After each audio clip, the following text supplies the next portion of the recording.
ആ സൂര്യന്റെ വെളിച്ചമല്ലേ? സൂര്യന്റെ വെളിച്ചമില്ലായിരുന്നെങ്കിൽ ഞാനിപ്പോ പ്രസംഗിക്കുവോ? എന്റെ ശബ്ദോർജത്തിന്റെ ഉറവിടം കഴിഞ്ഞ വർഷം ആന്ധ്രയിൽ ഉച്ച സൗരോർജമല്ലേ? ആ സൗരോർജത്തിന്റെ കിരണങ്ങൾ അവിടുത്തെ വയലിൽ കർഷകർ നട്ട നെൽച്ചെടിയുടെ നെല്ലോലകൾ ഏറ്റുവാങ്ങി ഫോട്ടോസിന്തസിസ് നടത്തി പ്രകാശ സംശ്ലേഷണം നടത്തിയിട്ടാണല്ലോ കാർബോഹൈഡ്രേറ്റ് ഉണ്ടാക്കിയത്.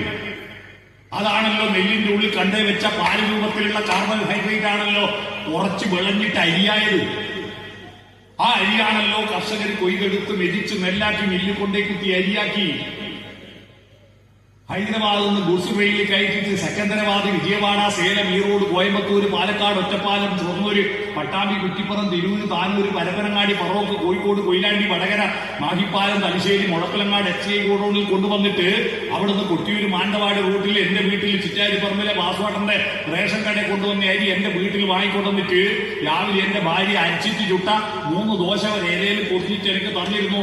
അത് ഞാൻ ഷൊർണൂരെത്തി തിന്നതിന്റെ ഊർജം കൊണ്ടാ എന്റെ തൊണ്ടൻ ഈ ശബ്ദം കേൾക്കുന്ന സൂര്യനാണെല്ലാം.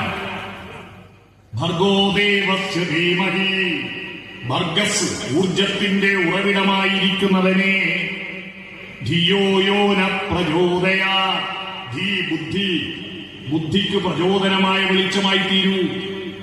പുറത്ത് വെളിച്ചം തരുന്നവനെ നീ അകത്ത വെളിച്ചമാവൂ. പക്ഷിമൃഗാദികൾക്കെല്ലാം കണ്ണുണ്ട്, അവരെല്ലാം പുറത്തെ വെളിച്ചം കണ്ടിരുന്നു. പക്ഷെ അവർക്കന്നും തന്നെ അവനവന്റെ പേരറിയില്ലായിരുന്നു, അകത്ത വെളിച്ചമില്ലായിരുന്നു. പുറത്ത് വെളിച്ചം തരുന്നവന് നീ അകത്ത വെളിച്ചമായി തീരുന്ന ആദ്യത്തെ പ്രാർത്ഥന. പുറത്ത് വെളിച്ചം തരുന്ന ആളെ കൃഷ്ണൻകുട്ടി എന്ന് പറയും, അകത്ത് വെളിച്ചം തരുന്ന ആളെ ശിവൻകുട്ടി എന്ന് പറയും. മനസ്സിലായോ? പുറത്ത് വെളിച്ചം തരുന്ന ആൾ കൃഷ്ണൻകുട്ടിയല്ലേ? ഇലക്ട്രിസിറ്റിന്റെ മന്ത്രിയുടെ പേരെന്താ? കൃഷ്ണൻകുട്ടി. അകത്ത് വെളിച്ചം തരുന്ന വിദ്യാഭ്യാസ മന്ത്രിയുടെ പേരെന്താ? ശിവൻകുട്ടി. അകത്തവും പുറത്തവും വെളിച്ചത്തിന്റെ വ്യത്യാസം മനസ്സിലായില്ലേ? ആ അകത്ത വെളിച്ചം വർദ്ധിപ്പിക്കുന്ന പ്രക്രിയയാണ് ഭക്തി. ഭക്തി എന്ന് പറയുന്നത് പെറ്റീഷൻ കൊടുത്തിട്ട് ദൈവത്തിന്റെ അടുക്കൽ ഇങ്ങനെ അനുഗ്രഹം വാങ്ങലല്ല. ദൈവവും ഞാനും തമ്മിലുള്ള ബന്ധത്തിൽ ഒരു ആർദ്രതയുണ്ട്, ഒരു ധർമ്മമുണ്ട്. ആ ധർമ്മം ഉണ്ടാവണമെങ്കിൽ നിന്റെ വെളിച്ചത്തെ ഞാൻ ഏറ്റുവാങ്ങുന്നു എന്ന് സമർപ്പിക്കണം. എന്റെ ഹൃദയം നിന്നിൽ അർപ്പിക്കുന്നു, നിന്റെ വെളിച്ചത്തെ എന്റെ ഹൃദയത്തിലേക്ക് ഏറ്റുവാങ്ങുന്നു.